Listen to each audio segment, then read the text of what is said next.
So I think a lot of Mariner fans are probably unfamiliar with you, Danny. I mean, a lot of people, when they look at the AA rotation, they look at a couple more of the guys that are in the Mariners' top 30 prospects, but none of those guys had a lower ERA than you did this year. I mean, you had the ERA title of that Texas rotation and in the entire Texas League. And, like, for all of that, like, this was your first season in the Mariners organization.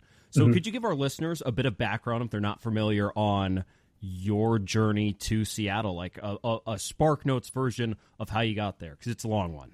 Yeah. So I'll try to make it a little shorter. So I went to a small Division II school in New York, Pace University. Was drafted out of there my senior year by the Milwaukee Brewers.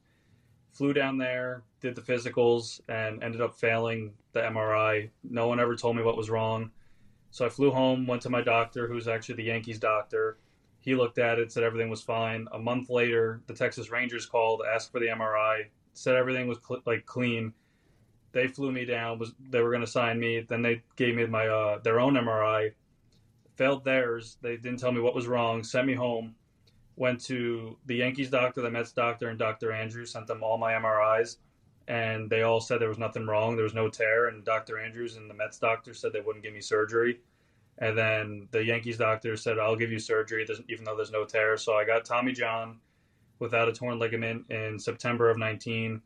Rehabbed that, went through COVID rehabbing that, and then played in indie ball for like the team in my hometown for the next 2 years. The second year with them, I got signed. I got my contract purchased by the Arizona Diamondbacks, and then went down there and failed their MRI. So they sent me home even after Tommy John.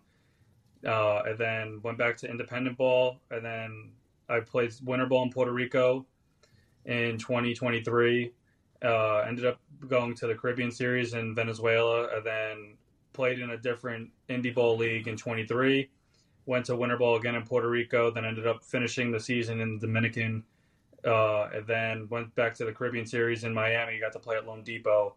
And then I was signed to go to Mexico and play in the summer. And then, like, right after the Caribbean Series, Seattle called and signed me. So that's how I got with Seattle. Let's go back to the beginning of that, when you initially got drafted in the 25th round. You had two different MRIs with the Brewers and the Rangers, and you said there's nothing wrong with your elbow. They had an MRI, and they, for some reason, would not give you the contract. Like, what is that moment like? Like, how do you process something like that? It's like, there's nothing wrong. You've thrown in college, you've thrown well, you've been stretched out, you're like, I'm good to go. And the teams are just decide not to do it. Like, I've never heard that before, not really. Yeah, it was tough because, like, again, I had no pain, no discomfort.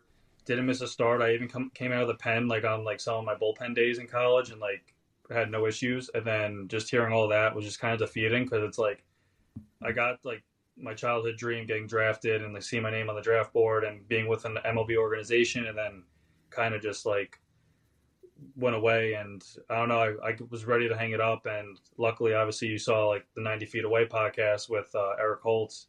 I went into his facility asking for a job, and he told me that he wouldn't give me a job unless I got the surgery. He said if I was a lefty throwing 90 miles an hour, I'd be playing forever. So he was kind of like the main reason why I got Tommy John and continued playing. So then the story of actually getting signed with the Mariners is pretty cool, because you were playing in the Caribbean Series for the second time down in, this time it was in Miami, this past, I guess, late winter. Yep. And the Mariners signed you essentially out of that. And I heard that Yadier Molina, your manager on the Puerto Rican team you were playing on, was a big reason for that. How many, what are the details of that? How did Yadi help? Yeah, so in the winter of 2023, I think it was, 2022, right before this like summer season started, I went down for a workout with the Kansas City Royals in Surprise. Threw really well, spoke to the scout, and he was just like, yeah, like, it's a numbers thing. There's not enough room for minor leaguers. I would really love to sign you, but we don't have room. We'll keep in touch, this and that.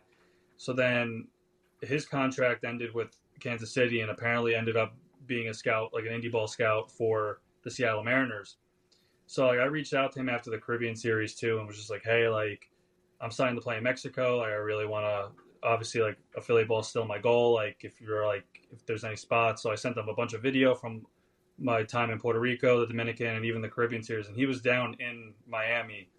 And apparently he was talking to Yadi about me, and Yadi had nothing but great things to say about me as a pitcher and I guess as a person and stuff like that. And like, I got a call from my agent one day, and he was just like, "Hey, how you doing?" I'm like, "I'm good." And he's like, "You should be great. The Mariners want to sign you." And then it was just like getting my release from Mexico since I signed there, and then just waiting for that to happen, and then waiting for the contract from Seattle, and that was really it. It's kind of like, yeah, you're sitting there and thinking, Yadier Molina, one of the best catchers to ever play Major League Baseball, is like out here vouching for me to go into an organization. Like, Yeah. how does that feel?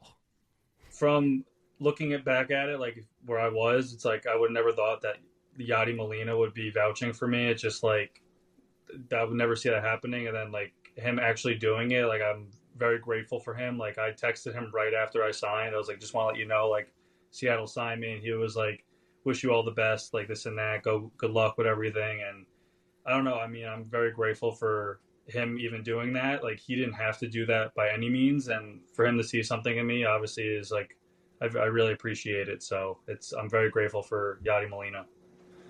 Tell me if I heard this right throughout that story, is when you were trying to get yourself a contract and get yourself with a pro team, you yourself had to do a lot of the reach out and do some networking with people. Am I hearing that right? So I had a glimpse of that, like that Seattle wanted, like had interest in me. And then I found out that the scout that was with the Royals, who I threw for at their workout, was with Seattle. So I ended up texting him and was just like, "Hey, how are you?" And then just like kind of like told him like, I'm looking to play affiliate ball still. Like I know, like obviously, like I'm listed as like broken. I'm like listed as like a broken arm, but like I'm still looking to play. Like you saw me throw before, like this and that. And I guess he sent my name up the grapevine, and yeah, kind of just got my name up to the top and got me a contract.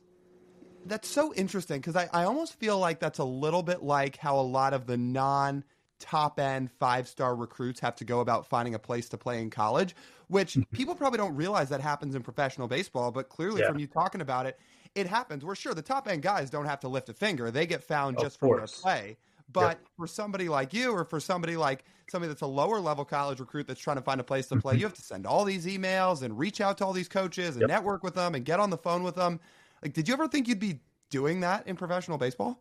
No, not at all. And like, I took affiliated baseball like off my radar. I was just like, you know what? Like every team's going to look at me as broken. So I'm going to try to go play wherever I can and make the most money. And however many years left I have of playing this game, I'm just going to try to enjoy and make as much money and go from there. And then once I stopped worrying about trying to get into affiliate ball, that's when an affiliate ball team kind of gave me the opportunity. So again, very grateful for Seattle even giving me the opportunity and letting me prove that I should be there and be in the org.